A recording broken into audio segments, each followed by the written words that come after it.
대통령 선거가 있으면 국민들의 그 포션이 양분은 되지만 그래도 축제 같은 그런 기분이 있어야 되는데 아예 방송 자체가 보기 싫어요. 서로 마다토하는 정상모략.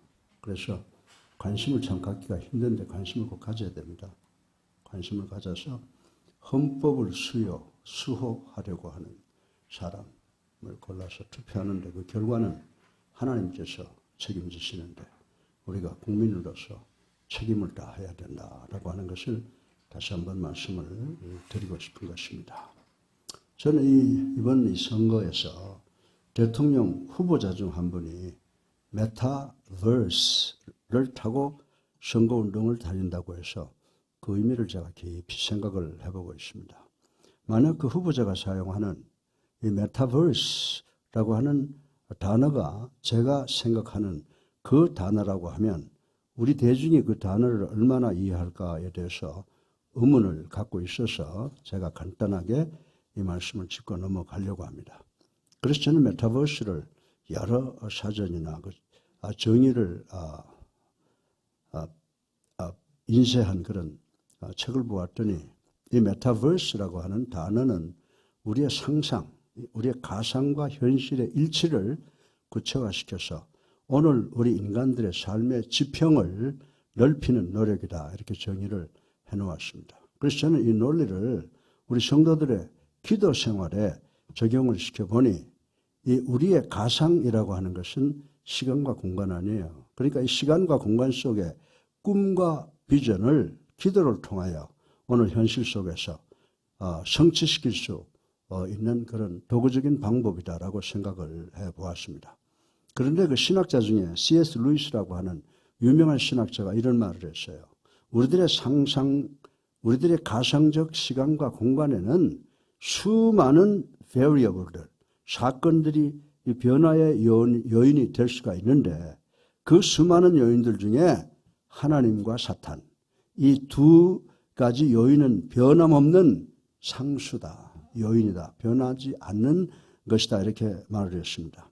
그래서 저는 이 신학의 거인의 이론에 동의를 하면서 가상 세계 속에서는 하나님과 사탄이 변하지 않는 요인이라면 이 가상 세계 속에 하나님과 사탄과의 관계, 그 결과는 우리 성도들의 현실, 즉 오늘의 삶에 절대적인 영향을 미치고 또 치명적이구나라고 하는 것을 생각을 해보았습니다. 사랑하는 성도 여러분, 우리 하나님과 우리 성도들의 이 메타버스 가상적 관계는 딱 두 가지로 내일과 오늘, 과거, 이 시간에 구분된다고 볼 수가 있어요. 이 내일의 시간 속에서 우리 성도들이 소유한 꿈과 비전은 우리가 오늘 지금 이 시간 드리는 기도를 통하여 우리의 현실 속에서 응답받고 우리 성도들의 지평이 넓혀진다고 생각할 수가 있다라고 하는 것입니다. 그러므로 오늘은 과거 수천 년 전부터 내려오는 나르키소스라는 소년이 죽어 수선화가 되었다라고 하는 옛날 이야기를 우리의 가상 속의 사건으로, 그리고 이 사건을 오늘의 지평을 넓히기 위한 도구 일부분으로 접목시켜서 생각해 보므로 은혜 받기를 주님의 이름으로 축원합니다. 고대 히랍의 신화 중에 나르키소스라는 미남 청년이 어느 날 연못가를 거닐게 되었는데 우연히 연못 속에 비친 자신의 모습을 발견하게 되었답니다. 그 모습이 얼마나 아름답고 사랑스러웠던지 나르키소스는 그만 물에 비친 자신의 준수한 모습에 도취되어 침식마저 잃고 있다가 마침내 그 자리에서 죽어 수선화로 피어났다라고 하는 전설이 있습니다. 이 청년의 그 나르키소스라는 이름이 여러분들 잘 아시는 나르시시즘, 즉 자기사랑주의, 자기도취증의 주의의 원어가 되었다라고 하는 것을 우리는 알 수가 있습니다. 사랑하는 성도 여러분, 만약에 오늘 우리 성도들에게 시간과 공간에 관계없이 우리의 존재 전체를 들여다볼 수 있는 능력의 거울이 주어진다고 하면 우리의 상상으로 대입시킬 수 있는 그 거울 속에 비춰진 우리들의 모습과 오늘 현실 속의 내 모습과 어떤 차이가 있는지 한번 생각을 해보시길 바랍니다.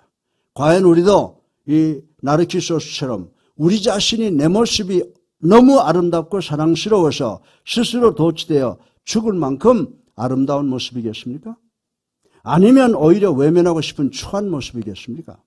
사실 우리가 현재 바라보는 우리의 실상은 우리의 이상과 꿈과 비전에 비교해 보면 너무나 초라하다고 하는 것을 누구든지 상식적으로 말할 수가 있습니다. 그만큼 우리는 이 상상과 현실 사이에 큰 괴리감으로 인해서 아프게 느끼고 세상을 살아가고 있다고 해도 과언이 아닙니다. 그러므로 우리 인간의 마음을 흐뭇하게 만드는 것은 초라한 우리의 현실과 실제의 모습이 아니라 우리 마음속에 잠재하는 상상 속의 꿈과 비전이라고 생각을 할 수가 있는 것입니다. 그래서 어떻게 합니까? 많은 여성들이 자신의 얼굴을 컴퓨터로 상상적 형상을 표본으로 만들어 놓고 성형수술을 받고 기뻐하는 모습을 우리는 볼 수가 있다고 하는 것입니다. 그리고 우리는 내일을 생각하면 자신도 모르게 기분이 좋아서 혼자 미소를 짓게 되는 경우도 없지 않아 있다고 하는 것입니다. 이런 맥락에서 심리학자 중에 많은 사람들, 그중에서 말지라고 하는 사람은 인간은 앞으로 올 꿈을 성취하는 데서 보람을 느낀다라고 말을 했습니다. 그리고 정신분석학자인 에릭 프롬 역시 인간은 희망을 먹고 사는 존재다라고 말하는 것을 이 말씀과 연계해서 생각해 볼 수가 있다고 하는 것입니다. 사랑하는 성도 여러분, 사람은 누구나 가상적 성공의 원대한 꿈을 안고 살아갑니다. 따라서 현실의 실패와 성공은 우리 마음속에 있는 꿈과 비전, 내일의 소원이라는 원인을 어떻게 성취하느냐에 따라 나타나는 결과라고 말씀을 드릴 수가 있는 것입니다. 빌립보서 2장 13절에 보면요, 너희 안에서 행하시는 하나님이시니 자기의 기쁘신 뜻을 위하여 너희에게 소원을 두고 행하게 하시나니 라고 하셨습니다. 그리고 잠언 19장 8절에도 지혜를 얻는 자는 자기 영혼을 사랑하고 명철을 지키는 자는 복이 있느니라 라고 하는 말씀이 있습니다. 이 말씀에 보면 우리 모두는 내일에 대한 상상, 즉 꿈과 비전을 가지고 살아야 된다라고 하는 말씀을 해주고 있는 것입니다. 그리고 우리 마음속에 하나님께서 심어주신 간절한 소원을 성취하기 위해 오늘 기도의 노력으로 살아갈 수 있어야 된다, 이렇게 말씀을 드릴 수가 있는 것입니다. 오늘 본문의 주인공인 야곱은요, 상상 속에, 가상 속에 엄청난 꿈과 비전을 가지고 살아간 인물이라고 하는 것 우리 잘 알고 있습니다.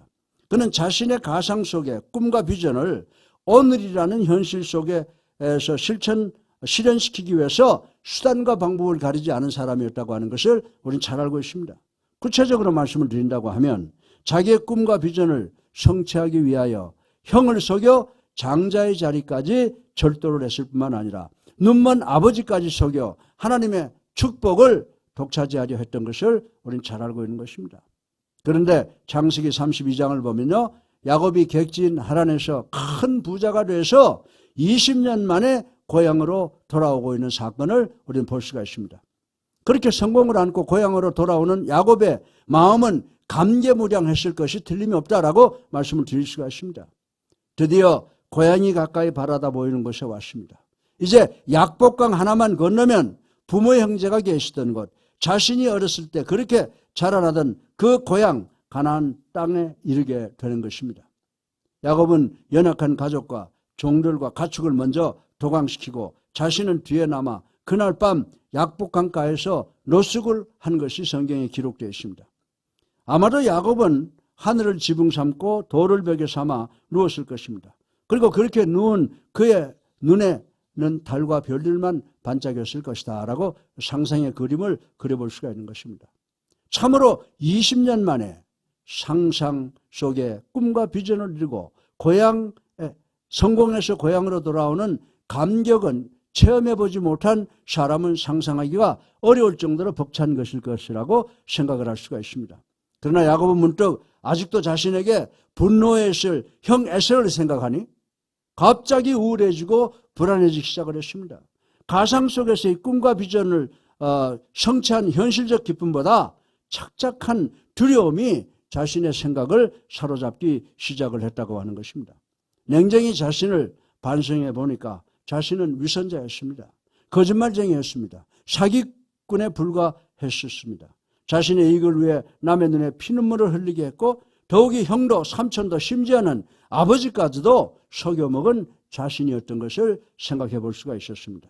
꿈과 비전을 이루고 고향을 찾아 나선 야곱이었지만은 막상 고향을 목전에 둔 약복강까지 와서 마지막 날 밤을 보내며 야곱은 밤새도록 상상 속의 꿈의 비전과 목적을 완성시키고 현실적으로 그것을 거머 잡기 위하여 하나님의 천사와 씨름을 했다고 하는 것입니다. 밤새도록 천사와의 씨름, 이 현상이 바로 마지막 상상 속의 꿈과 비전을 완성시키기 위한 야곱의 오늘의 현실이라고 말씀을 드릴 수가 있는 것입니다. 그토록 의기양양하고 또 당당했던 야곱은 천사로부터 환도뼈를 얻어맞아 무기력해지게 되었습니다. 바로 그 순간 아마도 야곱은 성공했다고 생각했는데 성공이 무엇이냐? 출세한다고 하는 것은 또 무엇이냐? 그는 이 문제를 가지고 홀로 밤새도록 씨름하다가 결국 자신의 어리석음과 무기력함을 깨닫게 되었다고 성경은 가르쳐주고 있는 것입니다.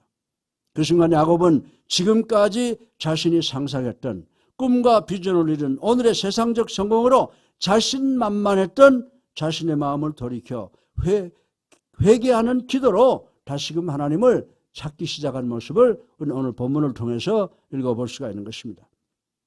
창세기 32장 26절 하반절에 의하면 당신이 내게 축복하지 아니하면 가게 하지 아니하겠나이다 라고 천사를 붙잡고 늘어졌습니다.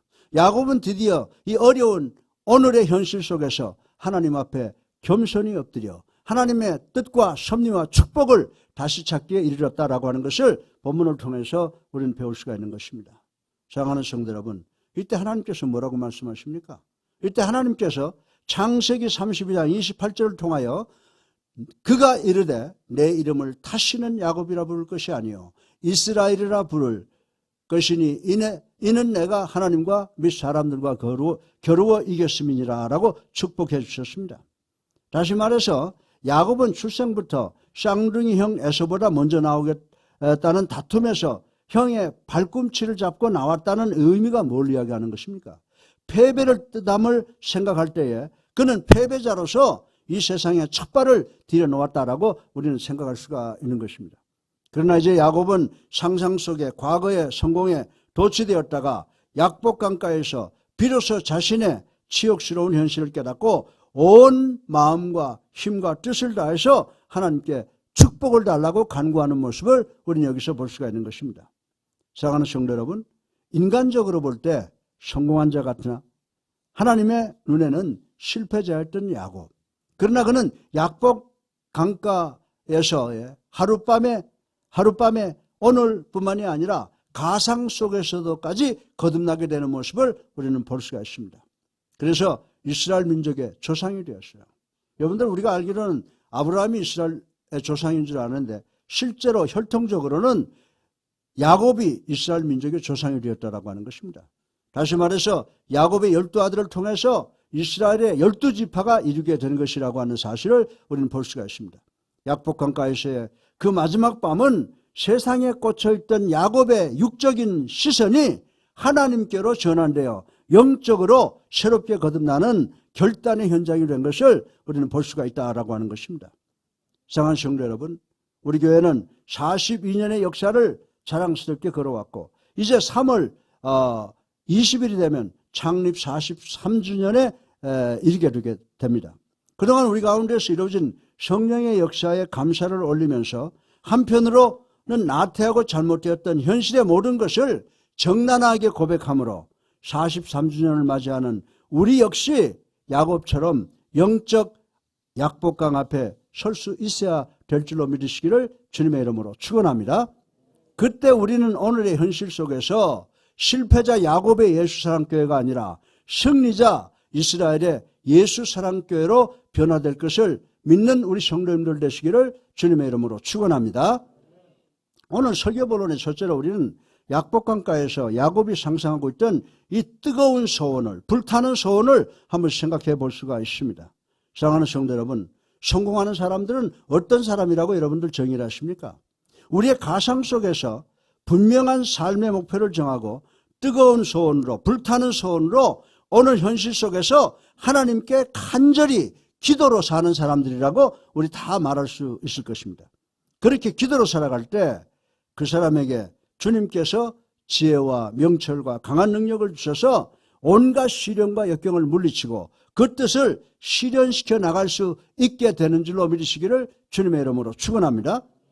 미국의 라저 밥슨이라고 하는 기자가 아르헨티나 한 정치 지도자를 만나서 인터뷰를 하려고 했습니다.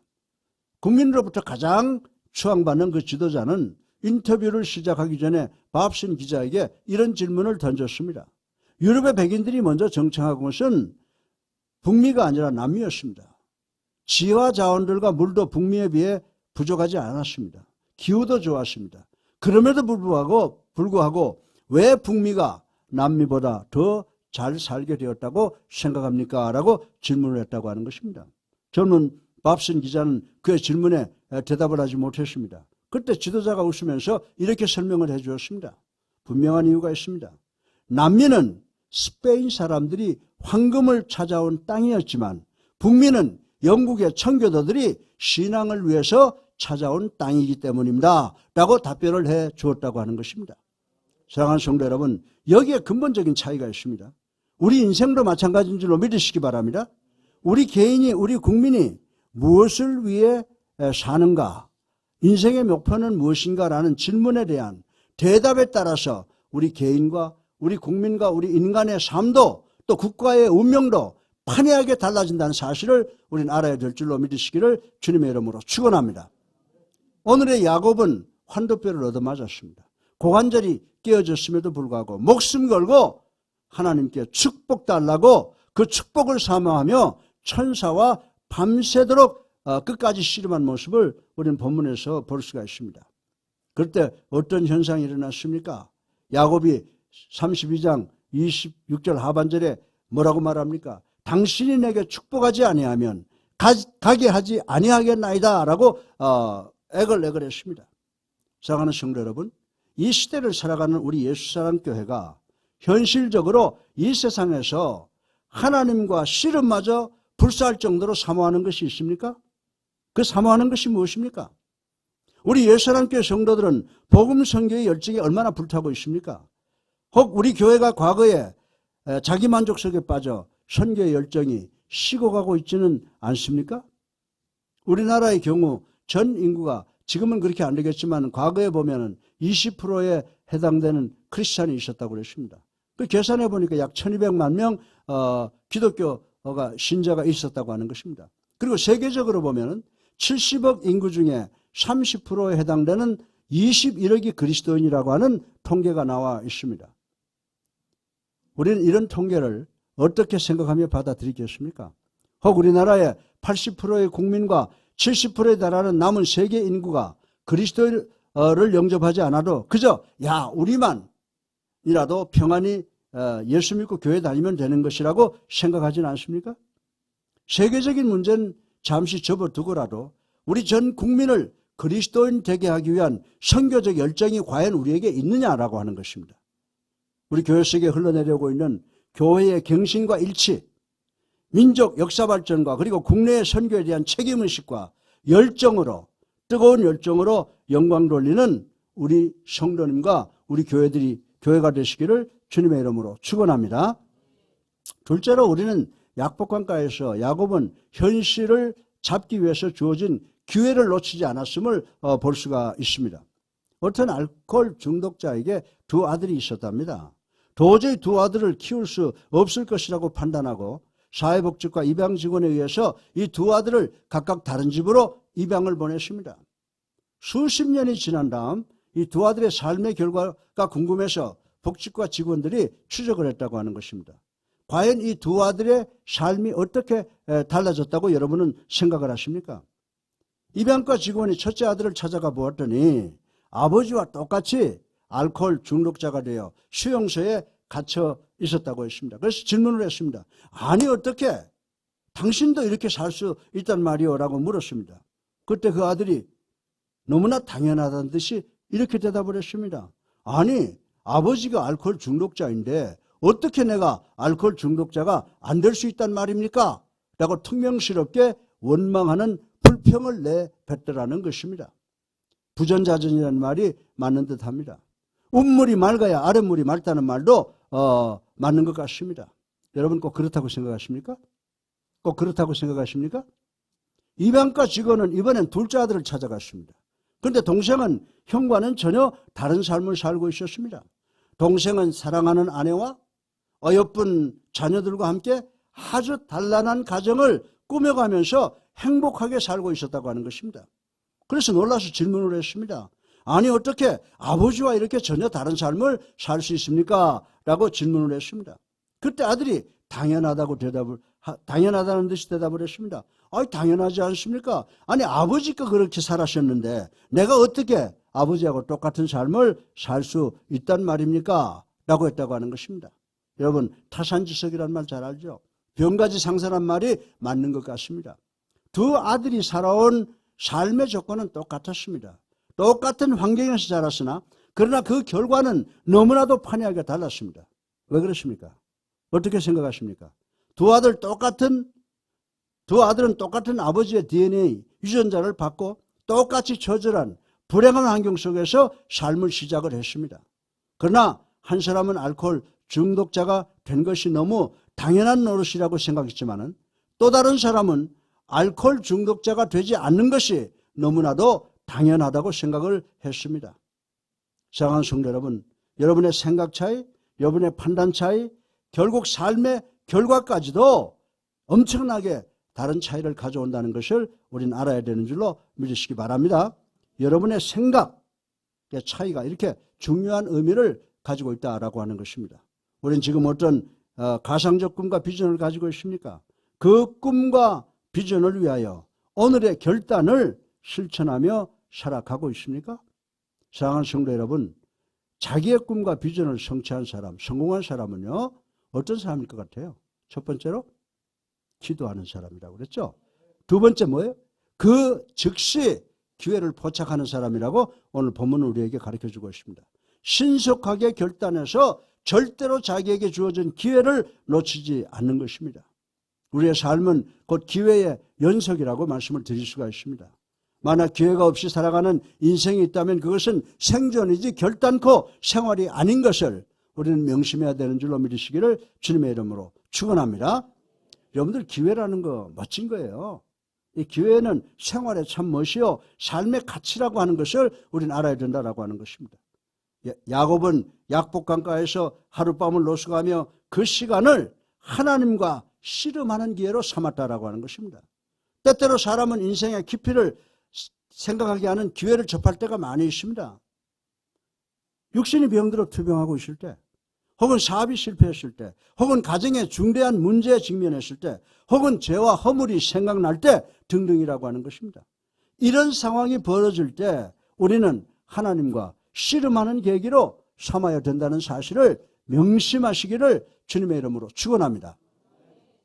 우리 예사랑교회가 우리에게 예수 사랑을 새롭게 할 수 있는 기회가 온다면 그것은 우리 교회의 기회뿐만 아니라 또한 예수 사랑교회를 통해 한국교회와 사회 속에 일하시는 하나님의 기회라는 사실을 우리는 알아야 되는 줄로 믿으시기를 주님의 이름으로 축원합니다. 우리에게 주어진 이 기회를 잘 활용함으로 좋은 결실을 내기 위해 우리의 온 힘을 모으도록 노력하는 우리가 되기를 주님의 이름으로 축원합니다. 우리 교회는 대단한 잠재력을 지니고 있습니다. 그럼에도 불구하고 과거의 타성과 실수로 정해버린 한계를 넘어서지 못함으로 우리의 잠재력을 다 발휘하지 못하고 있지 않는지 한번 우리 가슴에 손을 얹고 성찰해 보시길 바랍니다. 이야기를 책으로 읽었습니다. 우리는 결코 서커스단의 코끼리같이 되어서는 안 되겠다고 하는 것입니다. 서커스단의 거대한 코끼리는 작은 막대기에 연결된 가늘고 약한 실에 묶여 있어 주인이 정해준 범위를 조금 더 벗어나지를 못하고 돌고 있습니다. 그 코끼리는 아주 어릴 때 다리를 쇠사슬에 묶인 채 작은 원을 맴도는 훈련을 받았는데 성장함에 따라 점차 약한 끈으로 묶여 훈련을 받게 됩니다. 훈련의 그 결과로 아무리 약한 끈일지라도 코끼리는 도저히 벗어날 수 없는 쇠사슬의 그 기억으로 인해서 그 약한 끈에 대해서조차 벗어날 수 없다고 스스로 자신의 한계를 정해버리고 말았다고 하는 것입니다. 그로 인해 코끼리는 결코 그 실의 속박과 한계를 벗어나지 못하게 되어 죽는 날까지 가느다란 실에 매여 작은 원을 돌면서 살게 되는 것이라고 말씀을 할 수가 있습니다. 사랑하는 성도 여러분, 금년을 살면서 우리 옛사랑교회는 혹시 잘못된 상상 속에 신앙에 파묻혀서 현실적으로 우리들이 하나님이 원하시는 기회로 잡지 못하는 경우가 있지 않는지 한번 성찰해 보시기를 주님의 이름으로 축원합니다. 아무리 나쁜, 아무리 불가능한 그 현실이라고 하더라도 우리가 하나님께 매달리면 하나님께서 불가능했던 축복을 야곱에게 주셨던 것처럼 우리에게도 그런 축복을 주시는 줄로 믿으시고 어떤 기회라도 하나님의 뜻으로 잡으려고 노력하는 우리가 되기를 주님의 이름으로 축원합니다. 셋째로 마지막으로 우리는 약복강가에서의 야곱은 상상 속의 꿈과 비전을 성취하기 위해서 강하고 강한 믿음과 큰 인내를 실천했던 것을 생각해보고 함께 은혜 받기를 주님의 이름으로 축원합니다. 여러분들 미국의 실업과 협의회에서 세일즈맨들의 그 거래 실적과 집념의 그 correlation, 상관관계를 연구해서 공개를 했다고 하는 발표를 보았습니다. 물건을 팔 때 세일즈맨 중 48%는 단 한 번 권유하고 포기한답니다. 그리고 두 번째로 25%가 두 번 정도 권유하는 사람이었습니다. 세 번째로 15% 정도가 세 번 정도 권유하는 사람이었습니다. 그런데 12% 정도만이 4번 이상 권유한다고 하는 응답이 나오게 되었습니다. 그러나 놀라운 사실은 4번 이상 권유하는 12%의 세일즈맨이 미국 전체 판매량의 80%를 차지하고 있다는 것입니다. 결국 88%의 세일즈맨이 판매한 상품은 고작 20%에 불과했다는 연구 결과가 나온 것입니다. 10번 찍어 안 넘어가는 나무가 없다는 말 우리 속담에서 듣고 있지 않습니까? 상품을 판매하는데도 이런 무서운 집념과 인내가 필요하다는 것입니다. 하물며 우리가 영혼을 구원하는 일이야 오직 하겠느냐라고 하는 것입니다. 어떤 사람은 서너 번 전도해보고 낙심해서 에이 안 믿으면 저만 손해지 뭐라고 자기들의 게으름을 합리화하는 경우가 많이 있음을 부인할 수가 없습니다. 사랑하는 성도 여러분, 이런 성도는 사람의 영혼을 구원하는 프로 전도자가 될 수가 없습니다. 진정한 프로는 주변 여건과 환경을 탓하지 않습니다.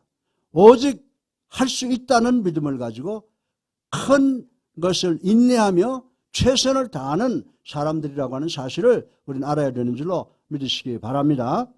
야곱은 비록 환도뼈를 얻어맞아 고관절이 위골이 되어 전신마비로 움직일 수가 없습니다. 여러분이 고관절이 부러지면 노인네들 몇 개월 내내 다 돌아가세요. 그렇게 중요한 겁니다. 그러나 하나님의 천사를 잡고 그 고관절을 얻어맞고도 맞았음에도 불구하고 천사를 붙잡고 씨름하는 것을 죽을 때까지 포기하지 않던 우리 야곱의 모습을 볼 수가 있습니다. 사랑하는 성도 여러분, 하나님의 역사가 분명히 우리들에게 이루어지리라는 믿음을 가지시기를 주님의 이름으로 축원합니다. 하나님으로부터 긍정적인 답변을 받아내기 위해서 끝까지 인내하시는 여러분 되시기를 주님의 이름으로 축원합니다. 개인과 가정과 직장과 사업 그리고 나라 일에 있어서나 특별히 교회 일에 있어서 중대한 일을 할 때는 반드시 이 믿음과 인내가 있어야 되는 줄로 믿으시기를 주님의 이름으로 축원합니다. 때로는 환도뼈를 얻어맞고 일어날 수가 없고 한 발자국도 뛰어놀 수 없는 시련을 겪을지라도 참고 견디며 꼭 이 일을 이루어야 하겠다는 자신과의 목숨을 건 싸움이 있어야 된다는 것을 반드시 명심하는 우리가 되기를 주님의 이름으로 축원합니다. 사랑하는 성도 여러분, 우리 성경 공부 잘해서 아시죠? 교회가 뭡니까? 교회는 예수 그리스도의 몸이고 우리는 그분의 지체라는 걸 우리 믿으시죠? 그렇다고 하면 몸이 강해지면 지체도 강해집니다. 또한 지체가 튼튼하면 몸도 강해집니다. 우리 영적 생활도 마찬가지라고 저는 말씀을 드리고 싶은 것입니다. 교회가 부흥할 때 우리의 믿음도 성장하고 우리의 믿음이 성장할 때 예수 사랑교회가 엄청난 부흥을 맞이하게 되는 줄로 믿으시기를 주님의 이름으로 축원합니다. 따라서 우리 성도 모두가 금년은 평생을 하나님의 축복을 꿈꾸는 야곱처럼 상상적 즉 내일의 비전을 갖는 우리가 되시기를 주님의 이름으로 축원합니다. 그리고 예수사랑교회 성도 모두는 개인적으로나 가정적으로나 교회적으로 꿈과 비전을 성취하기 위하여 첫 번째 어떻게 한다고요? 뜨겁고 불타는 소원과 두 번째 기회를 포착하려는 의지, will파워와 그리고 세 번째 믿음에 그리고 큰 인내를 소유하시기를 주님의 이름으로 축원합니다. 이렇게 될 때 약복강가에서 불가능이 가능해진 축복이 야곱에게 있듯이 오늘 우리 성도 모두의 현실 속에서도 그리고 우리 교회에서도 메타버스적 축복이 가능한 줄로 믿으시기를 주님의 이름으로 축원합니다. 결론입니다.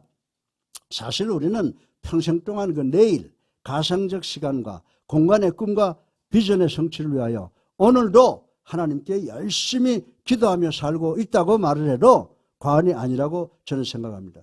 그러나 우리가 오늘의 우리의 상상 속의 꿈과 비전을 위해서 기도할 때 답답함을 느끼잖아요. 좀 뭔가 좀 보여주면 좋겠는데, 좀 만질 수 있으면 좋은데, 냄새라도 맡았으면 좋겠는데, 정말 암흑같이 아무 조짐이 없잖아요. 그럴 때 우리가 기도할 때 오히려 두려움을 느낄 때가 많이 있다고 하는 것입니다. 사실 우리가 이럴 때 우리가 무조건 살려달라고 떼쓸 것이 아니고 성경에 의한 그리고 상황에 맞는 적절한 기도를 드려야 되는 줄로 믿으시기 바랍니다. 그래서 야곱은 창세기 32장 9절 하반절에 뭐라고 말씀했습니까? 주께서 내게 은혜를 베푸신다고 하시지 않았습니까? 다시 말해서 약속하셨지 않습니까? 이 말입니다. 사랑하는 성도 여러분, 그런데 이사야서 55장 11절 상반절에 보면요 뭐라고 말씀했어요? 내 입에서 나가는 말도 이와 같이 헛되이 내게로 되돌아오지 아니하고. 아멘. 쉽게 말해서 하나님의 말씀은 한번 뱉으시면, 한번 말씀하시면 절대로 변치 않는다는 말씀인 줄로 믿으시기 바랍니다. 그래서 우리의 기도는요 하나님의 약속을 믿는 믿음이 전제되어야 된다는 것을 우리는 알아야 되는 줄로 믿으시기를 주님의 이름으로 축원합니다. 그리고 두 번째로 겸손한 마음으로 기도해야 된다는 거예요. 창세기 32장 10절을 보면 야곱은 뭐라고 말했습니까? 우리 같이 한번 읽어보십시다. 시작. 나는 주께서 주의 종에게 베푸신 모든 은총과 모든 진실하심을 조금도 감당할 수 없사오니. 이게 무슨 말이에요? 겸손한 겁니다. 난 당신을 쳐다볼 수도 없습니다. 난 당신의 말을 들을 수도 없는 그런 아주 죄인 중에 죄인입니다. 뭐예요? 겸손한 마음으로 기도하는 것입니다. 사랑하는 성도 여러분, 겸손한 기도가 어떤 기도인 줄 아세요? 겸손한 기도는 하나님의 능력을 끌어들이는 유인선인 줄로 믿으시기를 주님의 이름으로 축원합니다. 누가복음 18장 9절로 14절에 가보세요. 성전에 올라간 바리새인은 11조도 하고 금식도 한다고 기도했으나 의롭다함을 받지 못했다고 하는 것입니다. 이처럼 하나님께서는 자기를 의롭게 여기는 교만한 자들의 기도를 듣지 않으신다는 사실을 우리 모두는 깨닫기를 주님의 이름으로 축원합니다. 반대로 세리는 어땠습니까? 세리는 멀리 서서 하늘을 우러러보지도 못하고 가슴을 치며 불쌍히 여겨달라고 하며 자신의 죄인됨을 고백했으나 오히려 하나님으로부터 의롭다 하심을 받은 모습을 우리는 볼 수가 있다라고 하는 것입니다. 시편 51편 17절 우리 다 같이 한번 읽어보겠습니다. 시작. 하나님께서 구하시는 제사는 상한 심령이라. 하나님이여 상하고 통회하는 마음을 주께서 멸하시지 아니하시리다. 아멘. 뭡니까? 하나님을 경외하고 난 다음에 회개하라는 거예요. 감사하라는 거예요. 그 다음에 탄원하라는 겁니다. 이렇게 정말 자기의 죄를 회개하는 이런 겸손한 기도를 하나님께서 연락하신다는 말씀인 것입니다. 사랑하는 성도 여러분, 진정 겸손한 기도는 누구를 높이는 거예요? 겸손한 기도는 하나님을 높이시는 기도인 줄로 믿으시기를 주님의 이름으로 축원합니다. 우리는 지금까지 이루어진 것이 내 의로 된 것이냐 착각하지는 않습니까? 마태복음 15장 27절에 보면 뭐라고 고백하고 있습니까? 개들도 제 주인의 상에서 떨어지는 부스러기를 먹나이다 하니. 정말 이렇게 겸손한 마음으로 개들도 조각을 먹는데, 그렇습니다. 저는 개입니다. 저는 죄인입니다. 그런 개 같은 나에게도 은혜를 베풀어 달라고 간절히 기도하는 이 가나안 여인의 기도가 우리 사랑하는 예수사랑교회 성도들의 기도가 되어야 되는 줄로 믿으시기를 주님의 이름으로 축원합니다. 교만함이 있으면 다 빼버리세요. 여러분들, 제가 제일 비판받는 게 뭔지 아세요? 저 양반은 뭐 남한테 말이야 잘못했다 그리고 미안하다 소리를 자주 하는 사람이고 누구하고 일하다가 좀 기분 나쁜 것도 금방 잊어먹는다고 그래요. 왜 그런지 아세요? 나 하나님의 말씀을 믿기 때문에 그래요. 목사는 다른 사람들하고 다르게 생각해야 될 거 아닙니까? 내가 좀 섭섭하다고 이를 박박 깔고 넌 죽어 그러면 안 되잖아요. 네. 여러분들, 우리가 정말 내가 죄인임을 깨닫고 그리고 하나님께 겸손한 마음으로 나갈 때 축복받는 그런 기도가 되어야 될 줄로 믿으시기를 주님의 이름으로 축원합니다. 그리고 야곱이 자기 사정과 형편을 두려워하는 이유를 구체적으로 말씀드리는 것을 볼 수가 있습니다. 여러분들 창세기 32장 11절 우리 다 같이 한번 읽어보겠습니다. 시작. 내가 주께 간구하니 내 형의 손에서 에서의 손에서 나를 건져내시옵소서. 내가 그를 두려워함은 그가 와서 나와 내 처자들을 칠까 겁이 나기 때문이니라. 예, 얼마나 구체적인 겁니까? 여러분들 부모의 마음이 자녀가 모든 것을 다 털어놓고 의논하기를 원하시듯이 하나님께서도 같은 마음이신 줄로 믿으시기 바랍니다. 우리는 구체적으로 하나님께 아뢰을 때 마음속 깊이 자리 잡고 있던 두려움과 답답함이 사라져요. 예. 두려움과 고통 속에서 뒹굴다가 정말 하나님께 다 기도하고 나면 우리 마음에 정말 그 답답함, 두려움이 사라지고 참 평안이 우리에게 오는 줄로 믿으시기를 주님의 이름으로 축원합니다. 마태복음 26장 39절에 예수님께서도 잡히시기 전날 밤에 겟세마네 동산에서 뭐라고 기도했습니까? 내 아버지여 만일 할만하시거든 이 잔을 내게서 지나가게 하옵소서. 아멘. 또한 그럴 때 비로소 아버지께서 내게 주신 잔을 내가 마시지 아니하겠느냐 하시며 십자가를 질 수 있는 용기, 결단이 생겨났다고 하는 것을 우리는 볼 수가 있습니다. 사랑하는 성도 여러분, 사람에게요 아무리 사정을 다 털어놓아도 해결할 힘이 없습니다. 오직 모든 문제의 열쇠를 쥐고 계신 하나님만이 우리의 문제를 해결하실 수 있는 줄로 믿으시기를 주님의 이름으로 축원합니다. 예수님께서 하나님 앞에 모든 사정을 털어놓고 기도한 것처럼 우리에게도 이런 구체적인 기도가 있어야 됨을 믿으시기를 축원합니다. 사랑하는 성도 여러분, 여러분의 내일의 상상 속에 꿈과 비전을 성취하는 것이 두렵고 답답함을 당하고 계십니까? 칠흑과 같은 어둠 속에 있다고 느껴지십니까? 사랑하는 성도 여러분, 그럴 때마다 우리 어떻게 기도해야 될까요? 우리 모두가 첫 번째, 하나님의 약속을 믿고, 두 번째, 약속을 믿고 기도하고, 두 번째, 겸손하고, 그리고 세 번째 뭐예요? 우리의 여건과 환경을 구체적으로 아뢰는 기도를 할 때 금년은 반드시 가상 속에, 상상 속에 우리의 꿈과 비전이 우리의 기도를 통해서 우리의 현실 속에서 이루어질 것을 믿는 우리 성도님들 되시기를 주님의 이름으로 축원합니다. 할렐루야.